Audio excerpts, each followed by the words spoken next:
ഡൽഹിയിൽ ചെങ്കോട്ടയ്ക്ക് സമീപമുണ്ടായ സ്ഫോടനത്തിന്റെ പശ്ചാത്തലത്തിൽ സുരക്ഷാ കാര്യങ്ങൾക്കുള്ള കേന്ദ്ര മന്ത്രിസഭാ സമിതി യോഗം അല്പസമയത്തിനകം ചേരും.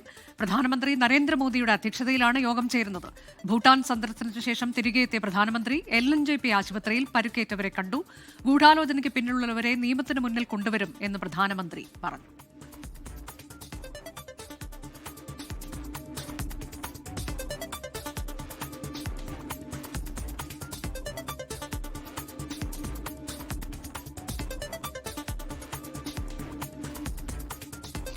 സ്ഫോടനം അന്വേഷിക്കുന്നതിന് NIA-യുടെ 10-അംഗ അന്വേഷണ സംഘത്തെ നിശ്ചയിച്ചു. NIA additional director general Vijay സാഖറെയാണ് സംഘത്തലവൻ.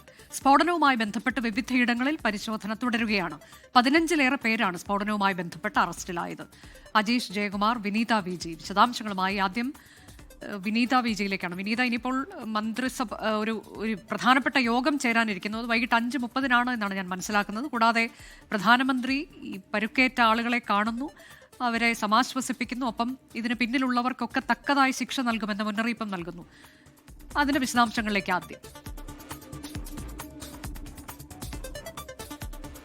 അനുജ സൂചിപ്പിച്ചതുപോലെ തന്നെ ഇന്ന് വൈകിട്ട് 5:30 ഈ യോഗം ചേരുന്നത്. സുരക്ഷാ സ്ഥിതിഗതികൾ ആ യോഗം വിലയിരുത്തും. ഒപ്പം തന്നെ പ്രധാനമന്ത്രി ഭൂട്ടാനിലായിരുന്നു. അദ്ദേഹം എത്തിയതിനു ശേഷമാണ് LNJP ആശുപത്രിയിലെത്തി ഈ സ്ഫോടനത്തിൽ പരിക്കേറ്റവരെ അദ്ദേഹം നേരിൽ കാണുകയും അവരുമായി അദ്ദേഹം സംസാരിക്കുകയും ചെയ്തു. പരിക്കേറ്റവർക്ക് പറയാനുള്ള കാര്യങ്ങളെല്ലാം അദ്ദേഹം വളരെ കൃത്യമായി തന്നെ കേട്ടു. അതിനുശേഷം ആശുപത്രിയിലെ ഡോക്ടർമാരുമായി അദ്ദേഹം കൂടിക്കാഴ്ച നടത്തി. പരിക്കേറ്റ് ചികിത്സയിൽ കഴിയുന്നവർക്ക് എല്ലാവിധ ചികിത്സാ സൗകര്യവും ഉറപ്പു നൽകണമെന്ന് അദ്ദേഹം ഡോക്ടർമാർക്ക് നിർദ്ദേശം നൽകുകയും ചെയ്തു. അതിന് പിന്നാലെയാണ് പ്രധാനമന്ത്രിയുടെ ഒരു പ്രതികരണം വന്നിരിക്കുന്നത്. ഈ സ്ഫോടനത്തിന് പിന്നിലെ ഗൂഢാലോചന നടത്തിയ എല്ലാവരെയും നിയമത്തിന് മുന്നിൽ കൊണ്ടുവരുമെന്ന് അദ്ദേഹം വ്യക്തമാക്കിയിട്ടുണ്ട്. ഒപ്പം തന്നെ LNJP ആശുപത്രിയിൽ പോയി പരിക്കേറ്റവരെ താൻ കണ്ടുവെന്നും അവർ എത്രയും വേഗം സുഖം പ്രാപിക്കട്ടെ എന്ന് താൻ പ്രാർത്ഥിക്കുന്നുവെന്നും അദ്ദേഹം എക്സ് പോസ്റ്റിൽ കുറിച്ചു. അനുജ സൂചിപ്പിച്ചതുപോലെ തന്നെ അന്വേഷണത്തിലേക്ക് നമ്മൾ വരികയാണെങ്കിൽ വിപുലമായിട്ടുള്ള അന്വേഷണം തന്നെയാണ് ഈ സ്ഫോടനവുമായി ബന്ധപ്പെട്ട്, ഒപ്പം ഈ ഫരീദാബാദിലെ ഭീകര സംഘവുമായി ബന്ധപ്പെട്ട അന്വേഷണ സംഘങ്ങൾ നടക്കുന്നത്. അതിൽ ഏറ്റവും ഒരു നിർണായക നീക്കം എന്ന നിലയിൽ ഇന്ന് നടന്നൊരു സംഭവം, NIA ഈ കേസ് കഴിഞ്ഞ ദിവസം ഏറ്റെടുത്തിട്ടുണ്ടായിരുന്നു. NIA-യുടെ പ്രത്യേക സംഘമായിരിക്കും ഈ കേസ്, ഡൽഹി സ്ഫോടനം ഇനി അന്വേഷിക്കുക. 10-അംഗ സംഘമാണ് കേസ് അന്വേഷിക്കുന്നത്.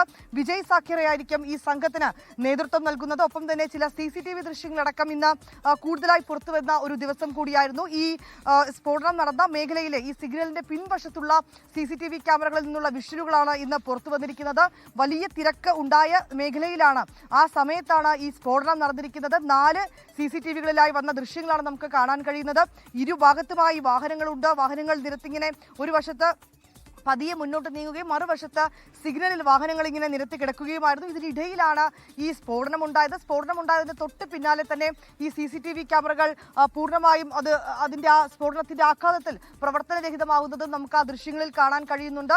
കൂടുതൽ പേരിലേക്കടക്കം അന്വേഷണം എത്തിയിരിക്കുകയാണ്. 15 പേരുടെ അറസ്റ്റാണ് ഈ സ്ഫോടനവും ഒപ്പം തന്നെ ഈ ഫരീദാബാദിലെ ഭീകര സംഘവുമായി ബന്ധപ്പെട്ട ആളുകളുമൊക്കെയായി ബന്ധപ്പെട്ട് 15 പേരുടെ അറസ്റ്റാണ് അന്വേഷണ സംഘം രേഖപ്പെടുത്തിയിരിക്കുന്നത്. 3 പേർ കസ്റ്റഡിയിലുണ്ട്. ചില വിവരങ്ങൾ കൂടി ലഭ്യമായിട്ടുണ്ട്. എല്ലാ മേഖലകളും കേന്ദ്രീകരിച്ചുകൊണ്ട് തന്നെയാണ് അന്വേഷണ സംഘത്തിന്റെ ഒരു അന്വേഷണം ഈ ഘട്ടത്തിൽ പുരോഗമിക്കുന്നത്. ഒപ്പം തന്നെ ഏറ്റവും നിർണായകമായ മറ്റൊരു കാര്യം, ഈ ഉമർ മുഹമ്മദ് ഉപയോഗിച്ചിരുന്ന കാർ, സ്ഫോടനത്തിനായി ഉപയോഗിച്ചിരുന്ന കാറ് ഫരീദാബാദിൽ നിന്ന് പുലർച്ചെ 2 മണിയോടുകൂടിയാണ് ഈ കാർ ഡൽഹിയിലേക്ക് പ്രവേശിക്കുന്നത്. തുടർന്ന് 11 മണിക്കൂർ ഡൽഹിയിലെ വിവിധ മേഖലകൾ, നഗരമേഖലകൾ, തന്ത്രപ്രധാനമായ ഓഫീസുകളുള്ള മേഖലകൾ, ഇങ്ങനെ വിവിധ മേഖലകൾ കേന്ദ്രീകരിച്ച് ഈ കാർ 11 മണിക്കൂറോളം സഞ്ചരിച്ചതായിട്ടുള്ള വിവരങ്ങൾ കൂടി ഈ ഘട്ടത്തിൽ പുറത്തു വന്നിട്ടുണ്ട്. അനുജ, അതാണ് വിനീത, വളരെ പ്രധാനമാണ്. ഈ 10-11 മണിക്കൂർ സ്ഫോടക വസ്തുക്കൾ നിറച്ച ഒരു കാറുമായി തന്ത്രപ്രധാന മേഖലകളിലൂടെയൊക്കെ ഒരാൾ സഞ്ചരിക്കുകയായിരുന്നു എന്നൊക്കെ പറയുമ്പോൾ അത് എത്രത്തോളം ഗുരുതരമായ വിഷയമാണ്. അതിനെ എങ്ങനെയാണ് ഈ അന്വേഷണ സംഘവും ഒപ്പം തന്നെ അതിൽ സർക്കാരൊക്കെ എന്ത് നിലപാട് സ്വീകരിച്ചിട്ടുണ്ട്?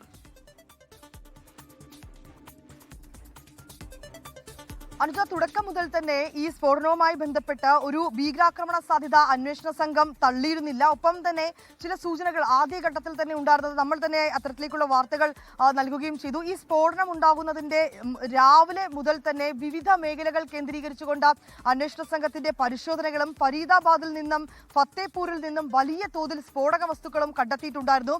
ആ കേസിന്റെ ഒരു ലിങ്ക് വരുന്നത് ജമ്മു കാശ്മീരിലാണ്. ഒക്ടോബർ 27-ന് ജമ്മു കാശ്മീരിൽ ഈ ജെയ്ഷെ മുഹമ്മദിനെ പിന്തുണച്ചു കേന്ദ്രീകരിച്ചുകൊണ്ട് ചില പോസ്റ്ററുകൾ പ്രത്യക്ഷപ്പെടുന്നുണ്ട്. ഈ പോസ്റ്ററുകൾ ആരാണ് ഒട്ടിച്ചതെന്ന തരത്തിൽ അന്വേഷണം നടക്കുകയും പിന്നീട് ആ അന്വേഷണം എത്തി നിൽക്കുന്നത് അനന്തനാഗ് മെഡിക്കൽ കോളേജിൽ ജോലി ചെയ്തിരുന്ന ഒരു ഡോക്ടറിലേക്കായിരുന്നു. ആ ഡോക്ടർ ആദിൽ എന്നാണ് ആ ഡോക്ടറുടെ പേര്, ആദിൽ താപ്പർ എന്നാണ് ഡോക്ടറുടെ പേര്.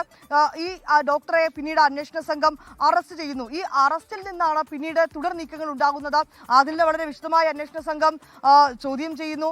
ആദിൽ റാത്തർ നൽകിയ വിവരങ്ങളുടെ അടിസ്ഥാനത്തിൽ തൊട്ടു പിന്നാലെ വിവിധ സംഘങ്ങളായി തിരിഞ്ഞുകൊണ്ടാണ് ഫരീദാബാദിലും ഫത്തേപൂരിലും പരിശോധന നടത്തുന്നു.